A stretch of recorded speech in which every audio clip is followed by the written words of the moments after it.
എല്ലാവർക്കും ഹൃദയംഗമായ ബലിപെരുന്നാൾ ആശംസകൾ നേരുന്നു.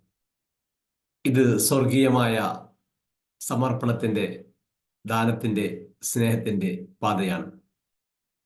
ഈ ഒരു പാതയിലൂടെ നാം സഞ്ചരിച്ചു കഴിഞ്ഞാൽ നമ്മൾ എന്താണോ ആഗ്രഹിക്കുന്നത് അവിടെ നമുക്ക് എത്താൻ സാധിക്കും.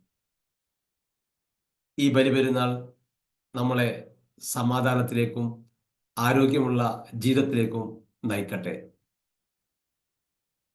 നമ്മുടെ ശരീരത്തിനെയും മനസ്സിനെയും സംരക്ഷിക്കാനുള്ള ഒരു നല്ല പ്രതിജ്ഞ എടുത്ത് ഒരു പുതുമയോടെ തുടങ്ങാം. നമുക്ക് സ്നേഹത്തിൻ്റെയും കാരുണ്യത്തിൻ്റെയും സ്നേഹം പങ്കിടുന്ന ഒരു ദിനമായി ഈ ഒരു ദിനം മാറട്ടെ. ഞാനും നമ്മുടെ സെൻകോഡ് ഹബ്ബും നിങ്ങളോടൊപ്പമാണ്, നിങ്ങളുടെ സന്തോഷത്തിലാണ്. ആരോഗ്യത്തോടെ, സന്തോഷത്തോടെ, ആത്മസമർപ്പണത്തോടെ മുന്നേറാം. എല്ലാവർക്കും എൻ്റെയും സെൻകോഡ് ഹബിൻ്റെയും ബലിപെരുന്നാൾ ആശംസകൾ നേരുന്നു. Thank you.